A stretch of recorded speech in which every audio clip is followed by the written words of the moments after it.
संतोष देशमुख प्रकरणात वाल्मिक कराडचं नाव आलं। वाल्मिक कराड म्हणजे धनंजय मुंडेंच्या जवळचा माणूस आणि इथूनच सुरुवात झाली बीडच्या राजकारणातील महत्त्वाच्या बदलांना। बीडचं राजकारण म्हटलं की पहिलं डोळ्यासमोर येतं ते मुंडे घराणं। वाल्मिक कराड प्रकरणानंतर धनंजय मुंडेंच्या अडचणी काही थांबण्याचं नावच घेईनात। सुरुवातीला जर वाल्मिक कराड प्रकरणात मुंडेंचं नाव आलं, त्यानंतर सुरेश धस यांनी मुंडेंवर निशाणा ठेवत अनेक प्रकरणं बाहेर काढली।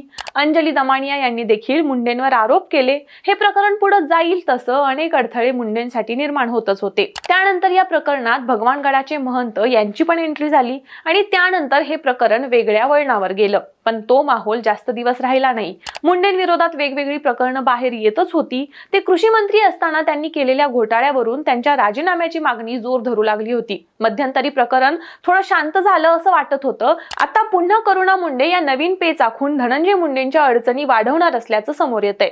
त्यासाठी त्यांनी बड्या नेत्याची भेट घेतली आणि मुंडेंना अडकवण्यासाठी नवा पेच आखला आहे असं बोललं जातंय। याशिवाय आता आरटीआय कार्यकर्ते विजय कुंभार यांनी मंत्रिमंडळाच्या बैठकीत धनंजय मुंडेंवर गंभीर आरोप केले आहेत। ते आरोप नेमके कोणते आणि करुणा मुंडेंना कोणाचा पाठिंबा आहे आणि धनुभाऊंना अडकवण्यासाठी पुढची भूमिका काय असेल पाहूयात या व्हिडिओच्या माध्यमातून। नमस्कार, मी प्रगती देसाई आणि तुम्ही पाहताय टीओडी मराठी। अंजली दमानिया यांनी बुधवारी पत्रकार परिषद घेत पुन्हा एकदा धनंजय मुंडे यांच्यावर गंभीर आरोप केलेत आणि हे आरोप करताना त्यांनी पुन्हा राजीनाम्याची मागणी केली आहे। तर दुसरीकडे आमदार सुरेश धस यांनीही धनंजय मुंडेंच्या काळातील पीक विमा घोटाळा आणि डीपीडीसी मधील निधीत घोटाळा झाल्याचं म्हटलंय। यावरून मुंडेंच्या राजीनाम्याची चर्चा पुन्हा एकदा जोर धरत आहे। आता यामध्ये करुणा मुंडेंची पुन्हा एंट्री झाली आहे। बुधवारी म्हणजेच 19 फेब्रुवारीला करुणा मुंडे यांनी खासदार सुप्रिया सुळेंची भेट घेतली। यावेळी त्यांच्यामध्ये बरीच चर्चा झाली। त्यामुळे येत्या काळात धनंजय मुंडेंच्या अडचणी वाढण्याची दाट शक्यता आहे। गेल्या अनेक वर्षांपासून करुणा मुंडे यांच्याकडून राष्ट्रवादी काँग्रेसचे सर्वेसर्वा शरद पवार यांना आपल्या तक्रारी संदर्भाने पत्रव्यवहार करण्यात येत होतेच। तसेच खासदार सुप्रिया सुळे यांनाही त्यांनी भेटीसाठी वेळ मागितला होता। पण त्यानंतर अखेर आज करुणा मुंडे यांनी सुप्रिया सुळेंची भेट घेऊन आपली बाजू त्यांच्याकडे मांडली आहे। या भेटीत धनंजय मुंडे यांनी कशा प्रकारे आपल्याला त्रास दिला, तसेच सध्या सुरू असलेल्या कायदेशीर लढाईबाबत करुणा मुंडेंनी सुप्रिया सुळेंना माहिती दिली। मंत्री धनंजय मुंडेंच्या राजीनाम्याची मागणी होत असतानाच दुसरीकडे करुणा मुंडे यांनी आपली कैफियत आता सुप्रिया सुळेंकडे मांडली आहे। काही दिवसांपूर्वीच बीड प्रकरणात शांत असणारं पवार कुटुंब अचानकच ऍक्टिव्ह झाल्याचं पाहायला मिळतंय। आता जेव्हा बीड मधील मस्साजोग प्रकरणी सुप्रिया सुळेंनी लक्ष घातलंय, त्यानंतर पुन्हा या प्रकरणात वेगवेगळे आरोप आणि प्रत्यारोप होत आहेत। 2 वर्षांपूर्वीच बीड मधील महादेव मुंडे यांच्या हत्या प्रकरणाच्या अनुषंगाने सुप्रिया सुळेंनी बीडला पुन्हा भेट दिली। त्यावेळी मंत्री मुंडेंच्या निकटवर्तीयांवर होत असलेल्या आरोपींना कुणीही पाठीशी घालू नये असंही त्यांनी म्हटलंय।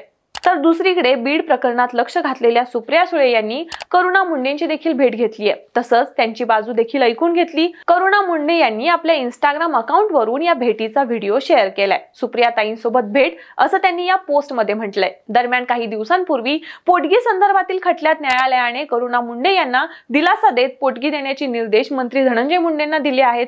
पण या भेटीनंतर धनंजय मुंडेंच्या विरोधात अजून काय राजकीय पेच आखले जाणार आहे ते येत्या काळात समजेलच। या सर्व विषयानंतर तर आता धनुभाऊंच्या अडचणी वाढणार आहेतच, पण यात अजून एक भर पडली आहे। जो विषय मंत्रिमंडळाच्या समोर आलाच नाही, तो विषय मंत्रिमंडळाने पास केल्याचं भासवून टेंडर काढल्याचा गंभीर आरोप आरटीआय कार्यकर्ते विजय कुंभार यांनी मुंडेंवर केलाय। धनंजय मुंडे कृषी मंत्री असताना मंत्रिमंडळ बैठकीत अनेक विषय विना परवानगी आणणे, बैठकीसमोर न आलेल्या विषयाला मान्यता मिळाली म्हणून टेंडर काढणे असे अनेक प्रकार केल्याचा देखील आरोप विजय कुंभार यांनी केलाय। त्याचबरोबर बॅटरी ऑपरेट स्प्रे पंपाचा निर्णयही असाच घेतल्याचा आरोप देखील त्यांनी केला आहे। पंजाबराव देशमुख कृषी विद्यापीठ अकोला यांनी उत्पादित केलेल्या सोलार लाईट ट्रॅपचा निर्णय ही दिशाभूल करून घेतला आहे आणि या टेंडर प्रक्रियेवरून धनंजय मुंडे आणि तत्कालीन कृषी सचिव यांच्यात त्यावेळी वाद झाल्याची माहिती देखील विजय कुंभार यांनी दिली आहे। म्हणूनच तत्कालीन कृषी सचिव व्ही राधा यांची तडकाफडकी बदली करण्यात आली होती का, असा सवाल देखील विजय कुंभार यांनी सोशल मीडियावर पोस्ट करत उपस्थित केलाय। या सर्व घडामोडी आता पुन्हा एकदा धनुभाऊंच्या अडचणीत अधिकच भर टाकणार आहेत